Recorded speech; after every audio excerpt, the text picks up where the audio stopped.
Hi student, I am Santosh Vishwakarma. Today I will start class 12th chemistry unit 2 solution. This is a part 13. Today my topic is solubility. Solubility. Solubility means maximum amount of substance can be dissolved in specific amount of solvent. अगर specific amount of solvent में maximum amount of substance अगर हम dissolve कर लेते हैं तो उसी को बोलते हैं सॉल्युबिलिटी। तो सॉल्युबिलिटी हम डिफाइन कर सकते हैं यहाँ पे। सॉल्युबिलिटी ऑफ सब्सटेंस लिख सकते हैं, solubility of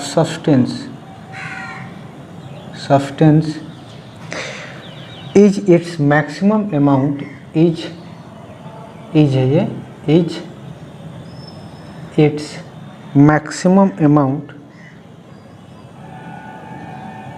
maximum amount that can be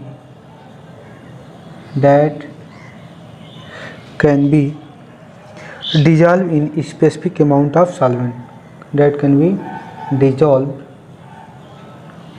in specific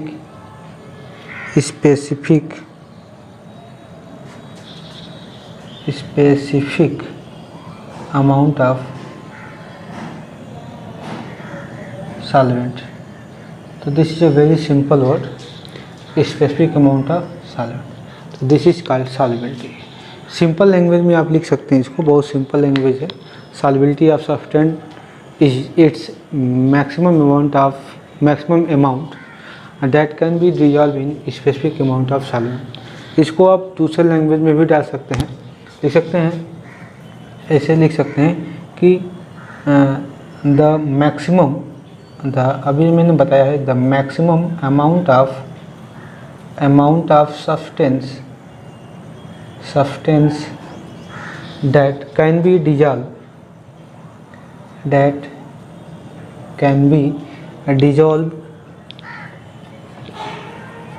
इन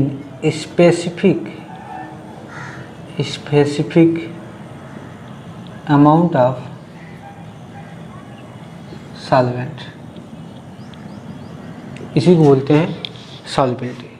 तो सॉल्युबिलिटी देखा जाए तो सॉल्युबिलिटी लिख सकते हैं, जो सॉल्युबिलिटी होती है किस पे डिपेंड करती है, नेचर ऑफ सॉल्यूट पार्टिकल पे डिपेंड करता है, नेचर ऑफ सॉल्वेंट पार्टिकल पे डिपेंड करता है, नेचर ऑफ टेम्परेचर और प्रेशर, इन सब पे भी सॉल्युबिलिटी डिपेंड कर सकती है। तो लिख सकते हैं यहाँ पे सिंपल लैंग्वेज में लिख सकते हैं, इट डिपेंड्स अपॉन, लिख सकते हैं it's depends upon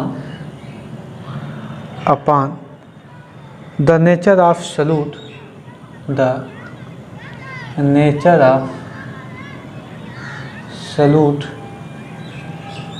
and solvent as well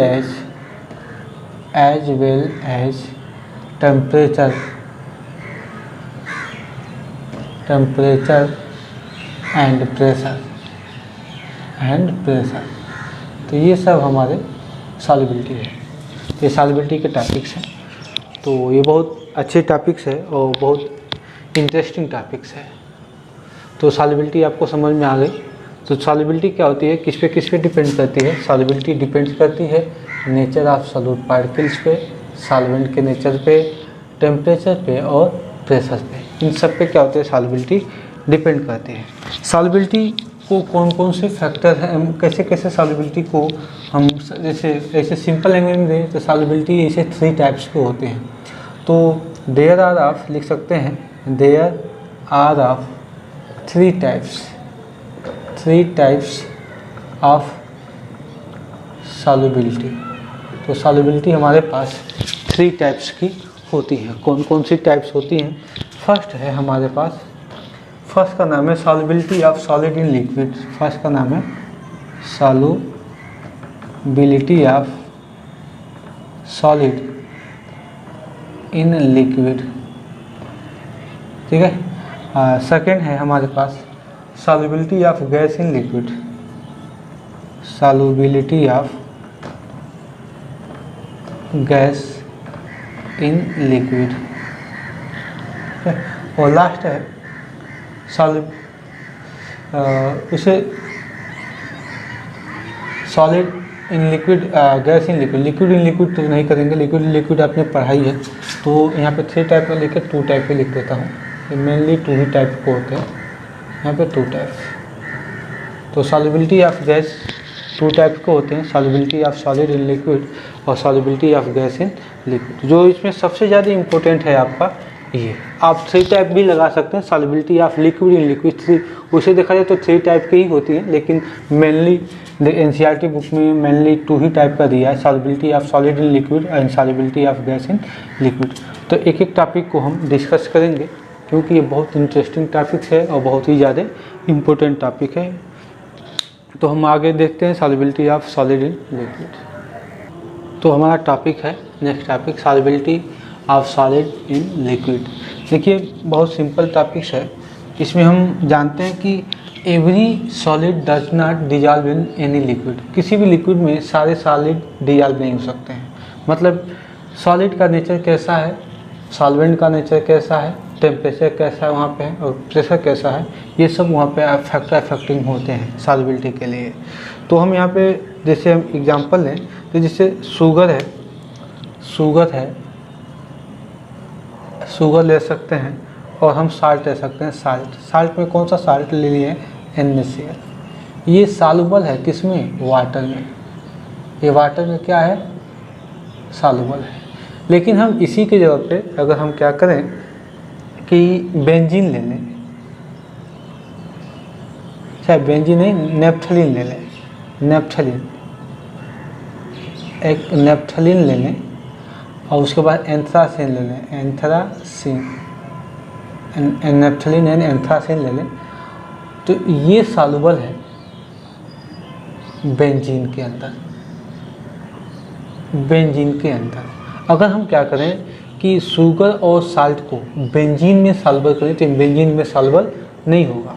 ऐसे ही अगर नेप्थलीन को, एंथ्रासीन को अगर वाटर में सॉल्युबल करें तो वाटर में सॉल्युबल नहीं होगा। है क्या है, सब के सब मान लेते हैं सॉल्युबिलिटी, हम पढ़ क्या है solubility of solid in liquid. इस तरह से हम कह सकते हैं कि सारे सॉलिड पार्टिकल्स सॉल्वेंट के अंदर, मतलब गिवन सॉल्वेंट के अंदर सॉल्युबल नहीं होते, यानी कि उसके लिए हम पोलैरिटी देखेंगे और नॉन पोलैरिटी देखेंगे। हम जानते हैं कि जो पोलर मॉलिक्यूल होते हैं, ये पोलर सॉल्वेंट में सॉल्युबल होते हैं। जो नॉन पोलर मॉलिक्यूल होते हैं, ये हमेशा ये नॉन पोलर मॉलिक्यूल सॉल्वेंट में सॉल्युबल होते हैं, तो ये सब टॉपिक्स हैं। आप ये क्लास 11th में भी पढ़ लिए हैं इसके बारे में कि पोलरिटी और नॉन पोलरिटी क्या होती है। तो पोलर मॉलिक्यूल केवल पोलर सॉल्वेंट में ही सॉल्युबल होंगे, non polar molecule non polar solvent में सॉल्युबल होंगे। तो इस तरह से कह सकते हैं कि नेप्थलीन, एंथ्रासीन ये दोनों का नेचर सेम है जैसा कि बेंजीन का नेचर है। मतलब इनका नेचर क्या है, सेम है, इसीलिए ये तीनों के मतलब ये और ये बेंजीन के अंदर क्या है, सॉल्युबल है। शुगर, साल्ट एंड वाटर की बात करें तो इन दोनों का नेचर क्या है, सेम है, तो इसीलिए वाटर के अंदर क्या होते हैं, वाटर के नेचर से मैच खा जाते हैं और वाटर में सॉल्युबल हो जाते हैं। तो इसी को बोलते हैं solubility of solid in liquid. इसको हम डिफाइन कर लेते हैं। इसे भी हम कह सकते हैं कि इसे every solid does not dissolve in given solvent यानी कि सॉल्वेंट कर लें या लिक्विड कर लें, लिक्विड जिसकी अमाउंट ज़्यादा होती है उसी को हम सॉल्वेंट बोलते हैं। तो every solid does not dissolve in given solvent या लिक्विड। तो अगर हम अभी हमने बताया था कि जैसे कि हम अगर सोडियम को ले लें, सोडियम क्लोराइड यानी कि NaCl को ले लें, अगर ये वाटर में सॉल्युबल करें तो ये वाटर में क्या हो जाएगा, सॉल्युबल हो जाएगा। ये वाटर के अंदर सॉल्युबल हो जाएगा। अगर हम यहाँ पे अगर वाटर NaCl की जगह पे हम शुगर ले लें तो शुगर भी क्या होगा, वाटर के अंदर क्या होगा, सॉल्युबल हो जाएगा, ये सॉल्युबल बना हो जाएगा। क्योंकि NaCl वाटर का नेचर सेम है, इसीलिए ये दोनों आपस में सॉल्युबल हो जाएंगे।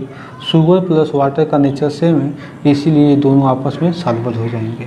अगर हम बात करें नेप्थलीन का, अदर हैंड अगर हम बात करें नेप्थलीन का, देखिएगा नेप्थलीन, अगर नेप्थलीन की बात करें स्ट्रक्चर इसका ऐसे होती है, स्ट्रक्चर भी बना देंगे। तो ये बेंजीन के अंदर क्या होती है, सॉल्युबल होती है, ये सॉल्युबल होती है किसके अंदर, बेंजीन के अंदर। अगर हम एंथ्रासीन की बात करें, एंथ्रासीन की बात करें तो ये भी क्या होती है, बेंजीन के अंदर ही सॉल्युबल होती है। लेकिन अगर हम इसको रिवर्स कर लें, उल्टा कर लें, तो ये सॉल्युबल नहीं होगा। अगर हम चाहें तो अगर एंथ्रासीन के साथ वाटर मिला दें तो ये सॉल्युबल नहीं होगा, या नेप्थलीन के साथ वाटर, एंथ्रासीन नेप्थलीन के साथ अगर वाटर मिला दें तो ये सॉल्युबल नहीं होगा। अगर हम NaCl और शुगर, साल्ट और शुगर में हम बेंजीन मिला दें तो ये सॉल्युबल नहीं होगा। तो इसीलिए यहाँ पर लिखा गया है कि every solid does not dissolve in given liquid या सॉल्वेंट, ठीक है जी। तो ऐसा क्यों होता है, तो ये सब आप ऑब्जर्वेशन करेंगे, इसका ऑब्जर्वेशन करेंगे तो आपको पता चलेगा कि जो पोलर मॉलिक्यूल होते हैं, क्या होते हैं, जो पोलर मॉलिक्यूल होते हैं या पोलर सॉल्यूट होते हैं, वो केवल पोलर सॉल्वेंट में ही सॉल्युबल होते हैं। तो कह सकते हैं कि यहाँ पे हम लिख सकते हैं कि व्हेन, ऐसे सिंपल लैंग्वेज में डाल देते हैं, लिख सकते हैं it is observed that, it is observed that, ये ऑब्जर्व किया गया, क्या किया गया, observe, polar solute, polar solute dissolving in only polar molecule, polar solvent कर लेते हैं, solvent and non polar solute particles dissolving in only non-polar solvent। बातें समझ में आई, यानी कि इस तरह से एक कंडीशन यहाँ पे हम अप्लाई करेंगे। तो जो पोलर होगा वो पोलर में सॉल्युबल होंगे, जो नॉन पोलर होगा वो नॉन पोलर में सॉल्युबल होंगे। अगर हम यहाँ पे बात करें तो देखिएगा ये सब के सब पोलर होते हैं, पोलर, यानी कि पोलर का मतलब NaCl वाटर दोनों पोलर मॉलिक्यूल हैं, तो इसीलिए ये दोनों आपस में सॉल्युबल हो जाएंगे। तो यानी कह सकते हैं कि ये पोलर सॉल्यूट है, ये पोलर क्या है, सॉल्वेंट है, तो इसीलिए पोलर पोलर आपस में क्या हो जाएंगे, सॉल्युबल हो जाएंगे। शुगर की बात करें तो शुगर भी पोलर है और वाटर भी क्या है, पोलर है, तो पोलर पोलर आपस में सॉल्युबल हो जाते हैं, पोलर पोलर मॉलिक्यूल, तो यानी कि ये भी आपस में सॉल्युबल हो जाएंगे।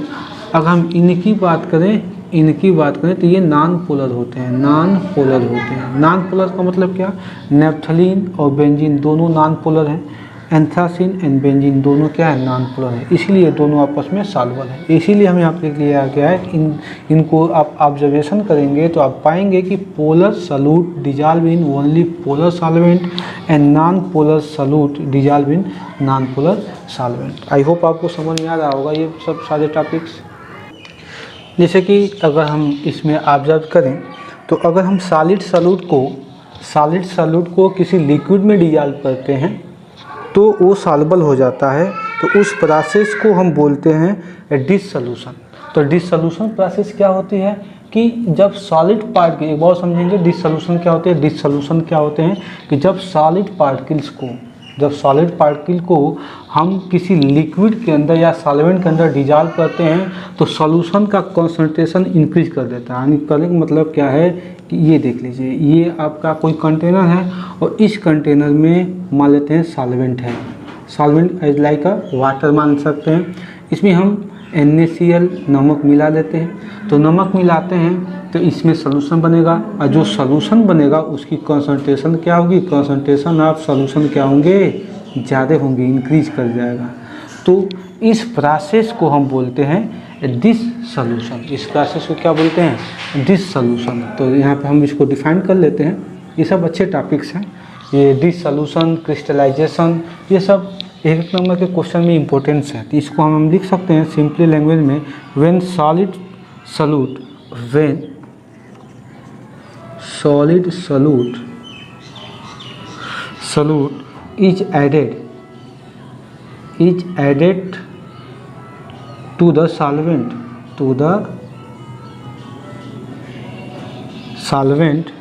तो some solute dissolve, लिखेंगे some solute dissolve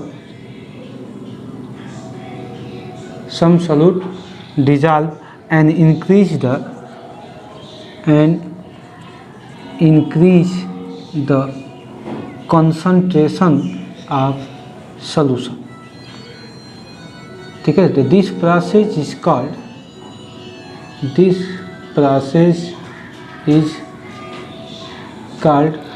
dissolution।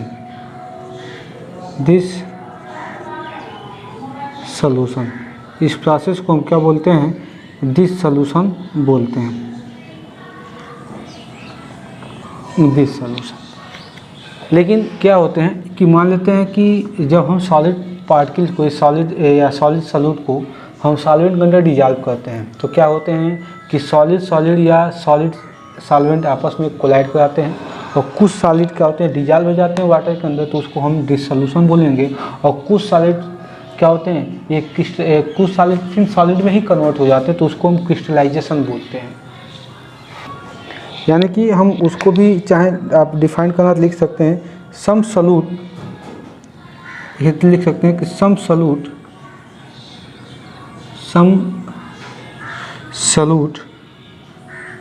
Particles,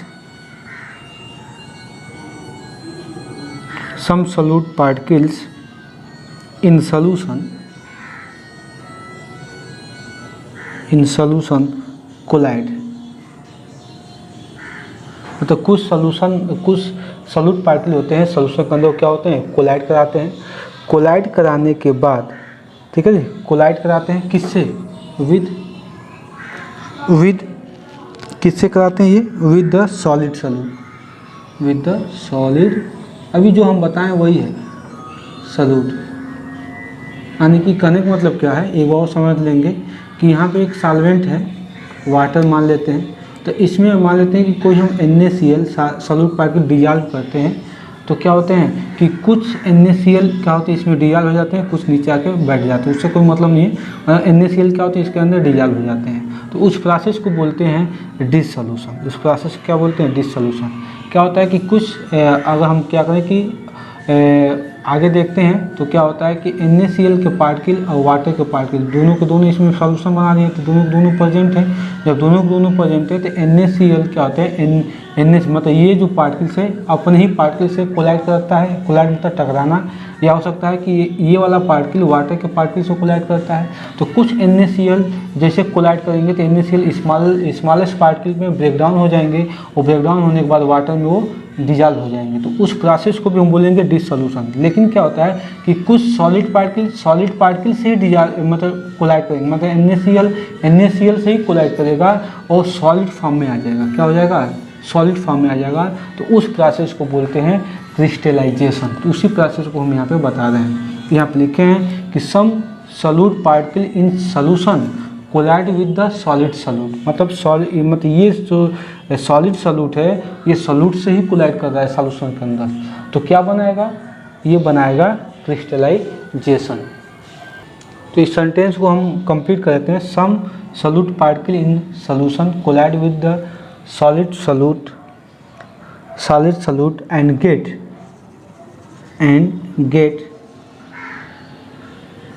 separated out of solution। this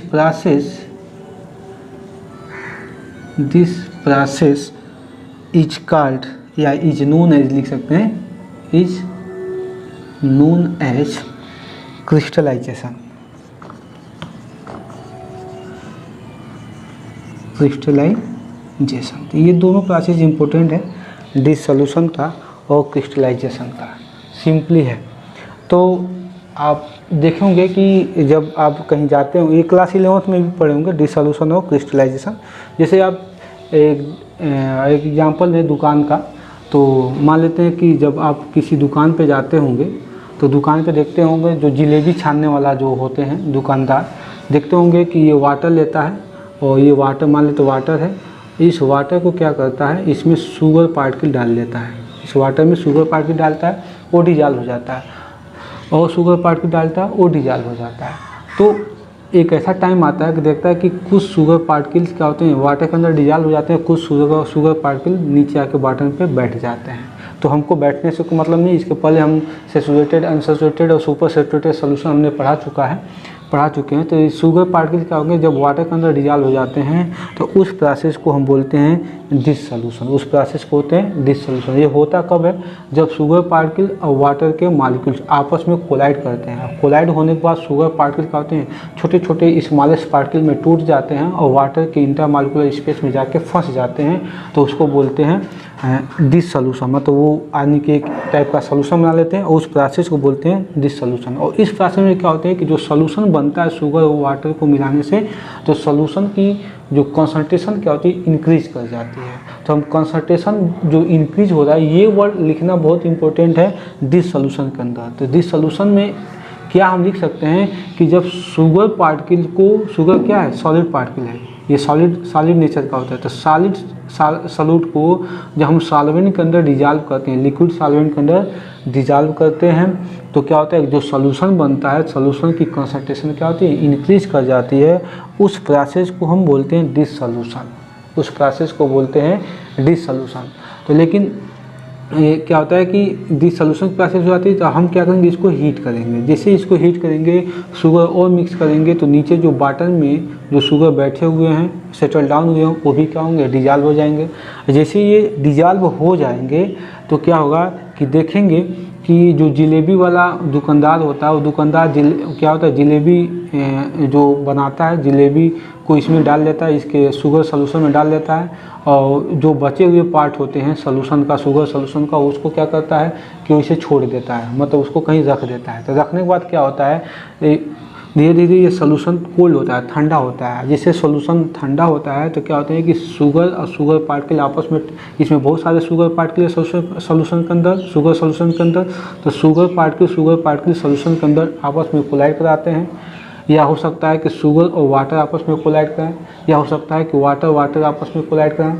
तो यहाँ पे हमको क्या करना है कि शुगर और शुगर पार्टिकल जब आपस में कोलाइड कराते हैं तो क्या होते हैं कि ये सॉलिड के फॉर्म में ऊपर आके सेपरेट हो जाते हैं, ऊपर आके सॉलिड के फॉर्म में सेपरेट हो जाते हैं।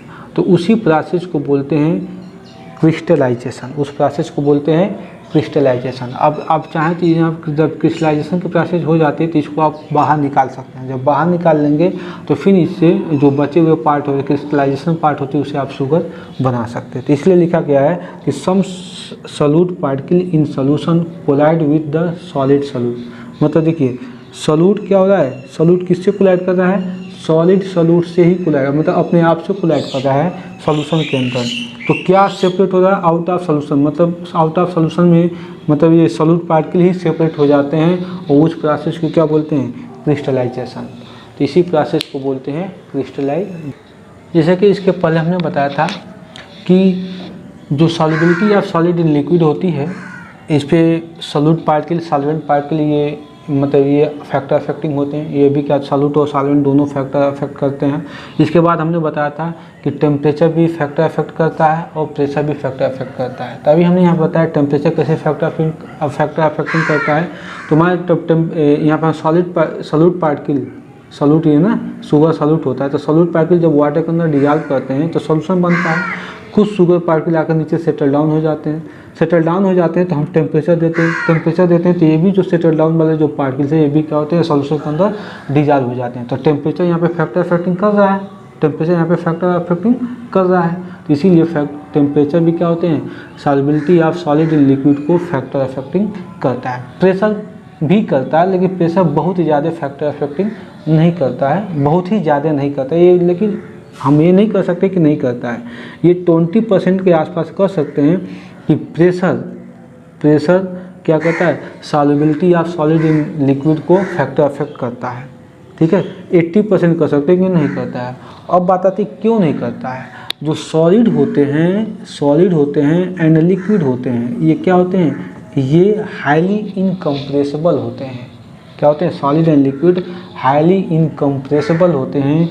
इसीलिए क्या होते हैं कि जो प्रेशर होता है, pressure solubility of solid in liquid को फैक्टर अफेक्टिंग नहीं कर पाता। तो ये सब पॉइंट बहुत अच्छे पॉइंट है, आप चाहें तो इसको नीचे नोट कर सकते हैं। तो आगे की टॉपिक हम नेक्स्ट पार्ट में पढ़ेंगे, solubility of gas in liquid, क्योंकि ये वाला जो टॉपिक है solubility of gas in liquid, इसको हम हेनरी लॉ के नाम से जानते हैं। ये बहुत ज़्यादा इंपॉर्टेंस है, इस पर क्वेश्चंस भी आते हैं आपके एग्जामिनेशन में। तो हम यहीं पे इसको स्टॉप करते हैं। Thanks for watching my this video. Next video में हम नेक्स्ट पार्ट को स्टडीज करेंगे।